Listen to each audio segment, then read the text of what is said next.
فنانة مشهورة جدا ومعروفة على صدى الدولة كلها. تجي تتربط حفلة، ولما تمشي الحفلة والحفلة تكون مدورة فجأة تكتشف إنه المعازيم دي كلهم ما بشر. قصة من شدة ما مشهورة لما بقت مسلسل. الطقاقة الكويتية نورة. خلونا نشوف قصتها شنو. نورة دي منو؟ نورة دي كانت فنانة مشهورة جدا على مستوى الكويت، وأي زول كان بيحلم إنها تغني في العرس بتاعه، وما في زول كان بيسمع إنه نورة عندها حفلة في الحتة الفلانية وما بيجري عليها.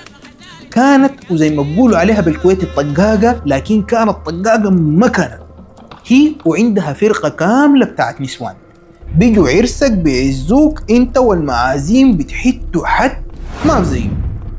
نورة دي عندها قانون واحد أو قاعدة واحدة، إنه عندها يوم من أيام الأسبوع تقريبا كانت جمعة عندها إجازة، هي والبنات بتاعينها ما بيشتغلوا في اليوم ده، وده كان اليوم الوحيد بتاع إجازتهم. وقد يكون أي يوم تاني من أيام الأسبوع، لكن هو يوم ما بيشتغلوا فيه. ففي يوم من الأيام، وكان مصادف اليوم اللي هي ما شغالة فيه ده، فاتصلت عليها واحدة شكلها من صوتها مرة زولة عز، ومرة يعني ما كبيرة في العمر. قالت ليها إلا تجي تشتغلي لي عرس بنتي. قالت ليها ما في طريقة، وبناتي ديل تعبانات وده يومنا الوحيد بتاع الإجازة. المرأة أخذت ودت. اللهم في النهاية نور اقتنعت إنها حتيجي تشتغل الحفلة في اليوم ده. وفعلا لما البنات اعتذرت منهم بطريقة لطيفة كده وقالت لهم يا جماعة شنو؟ قال لنا نمشي ندور الشغلة دي.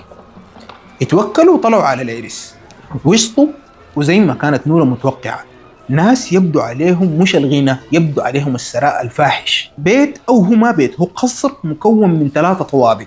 نورة أول ما دخلت المكان ده عاينت يمين شمال، وحست بقبضة في صدرها، وحست بعدم راحة ما طبيعي. لكن عاينت في ملامح الناس وفعلا ظاهر عليهم الثراء الفاحش. فالليلة نحن حنعزة يعني زي ما وعدتها أم العروس وكده يعني. فاللهم خشت وجات أم العروس سلمت عليها، والغريبة إنه العروس وأمها كانوا لابسين أسود. والأغرب من كده نورة لما بتحكي بتقول إنها لما سلمت على أم العروس يدها كانت خشنة بطريقة ما طبيعية. يعني ناس شكلهم بالثراء ده وملامحهم بتدي الغنى مفروض يكونوا ناعمين ومنعمين. نورة ومعاها البنات أول ما دخلوا خشوا الغرفة فوق يجهزوا آلاتهم ويظبطوا وضعهم، فجأة الباب بتاع الغرفة بدأ يكركب بطريقة ما طبيعية. نورة لما فتحت الباب لقت نسوان كتار من المعازيم أو بنيات كده دخلوا يسلموا عليها، والكلام ده كان بداية التسعينات يعني، ما كان في تلفونات وتصوير والكلام ده يعني. الزول بيكون مشهور فالناس بتكون عاوزة تلاقيه وتقعد معه، فقعدوا يغنوا وكده. لكن في واحدة من البنات اسمها شمس ما كانت مرتاحة نهائي.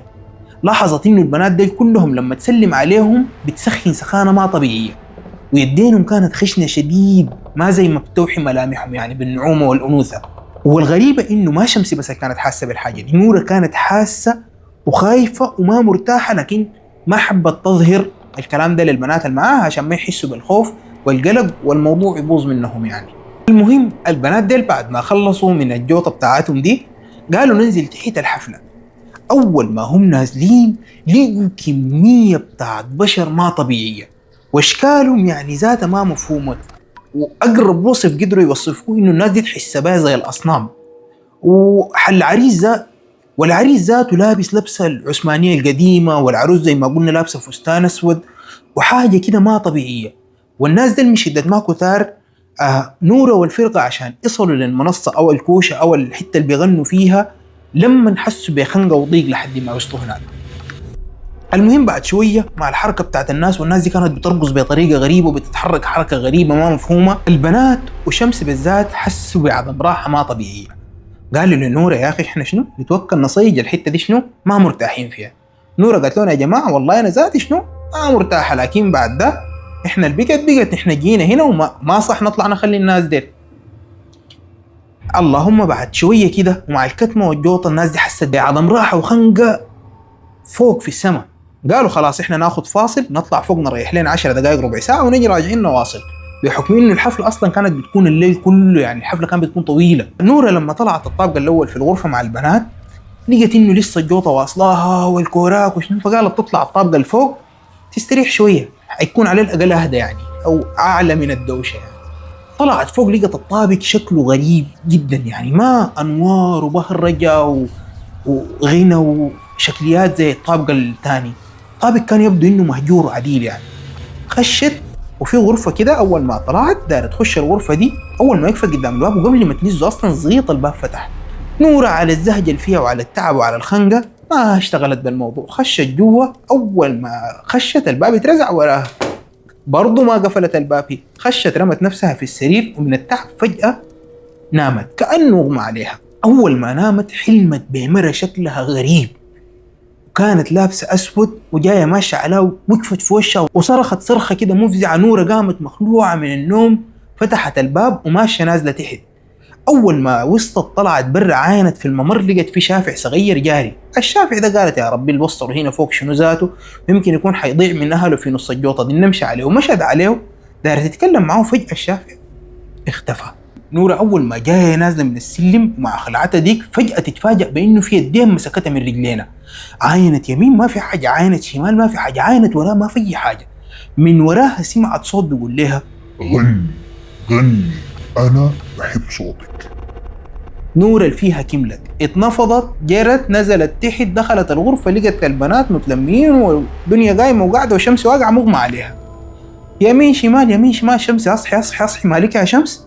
قالت ليها انا طلعت برا والمعازيم كانوا بفتشوا فيك، ونورة وين نورة وين، فطلعت فوق عشان اناديك.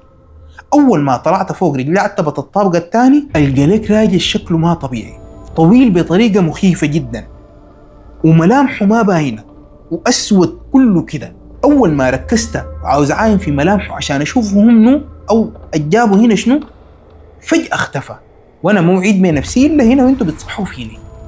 نورة قالت لا بنت الناس أسك اللي أنا شفته فوق ولا ربع اللي إنتوا شفتيه ده.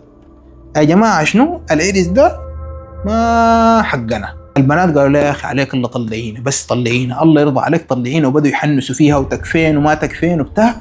قالت لهم والله يا جماعة شوف البقت نحن قاعدين هنا، لو قلنا نطلع اللي حيحصل لنا ما خير، احنا نقعد نتم حفلتنا دي لحد نهايتها وبعد ذاك شنو بالراحه كده الفجر بيأذن بنصيد. امين امين. البنات نزلوا تحت، الحفله بدور الثاني. التفصيل الاغرب انه كل ما يغنوا الصاله الضيقه دي بتتملي ناس زياده بتتملي ناس زياده بتتملي ناس زياده، كأن الناس بتطلع فوق بعض. والموضوع كان مخيف واشكال الناس مخيفه وبيرقصوا بطريقه هستيريه، وكل ما يرقصوا بيوضح تماما انه ديل ما بشر.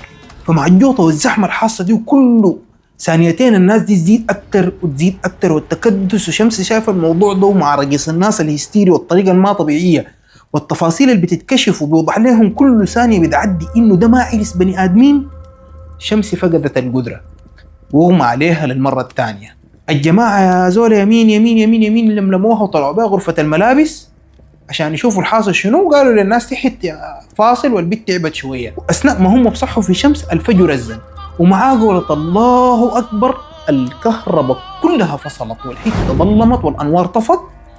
طوالي شالوا حيلهم وبقوا جارين. شمس الغمرانه ذاتها فجاه لقت روحها جاريه معاهم. جروا لما جو مارين بالصاله المليانه ناس ومدفوسه ديك لقوا ما فيها ولا صوفه، فاضيه تماما. طلعوا برا جروا، اول حاجه لقوا في وشهم راجل عجوز شيبه كده ماشي على صلاه الصبح. في شنو الحاصل شنو مالكم يا جماعه؟ الراجل عاين لهم، هم عاينوا له، لقوه مستغرب اكتر منهم. في شنو يا جماعه؟ قال له والله احنا كنا جينا هنا نحيي لنا حفله واشروا على البيت. قال لهم يا جماعه انا عايش هنا بالسنين، ما في البيت ده بيت مهجور وما في زول ساكنه. اتلفتوا فعلا ورا عاين ولقوا القصر الضخم والمهول والجميل اللي كان ظاهر قدامه بيت عادي وما بيت عادي، بس بيت متهالك وظاهر انه مهجور بالسنوات. هنا نورة عرفت تماما وايقنت انه دق عليها في التلفون وانه جاب العرس ده ما بشري تماما. ومن اللحظة دي قررت انه من اعظم فنانة واكبر فنانة في الكويت انه تعتزل الفن وتاني ما تغني في حفلات نهائيا. بعدها بفترة، والنقطة الصغيرة اغرب في الموضوع انه في صحفي سمع بقصة نورة وجاي يسألها انت ليه اعتزلتي، وحكت له القصة وامرته امر واحد او كان شرطها الوحيد عشان القصة تتنشر انه ما تألف ولا تغير حرف واحد في القصة. فعلا جاء وقعد وكان بيسجل لنورة، والكلام ده كان تحت موافقتها وتحت اشرافها هي نفسها. فالتسجيل اللي سجله الصحفي ده تلف وباظ بدون أي سبب وضاع كده يعني بس. ومن اليوم ذاك الطقاقة نورة قاعدة وقالت قصتها دي كتير، وقصتها بقت مشهورة ومعروف إنه الطقاقة نورة خلت الفن ليه. فلو انت عندك قصة اغرب من كده قولها لنا في الكومنتات، ولو عندك قصة عاوزني انا احكيها رسلها لي بهناك. كنت معاكم انا محمد البشر، ما وراء الستار، وما ننسى شير لايك سبسكرايب. السلام عليكم.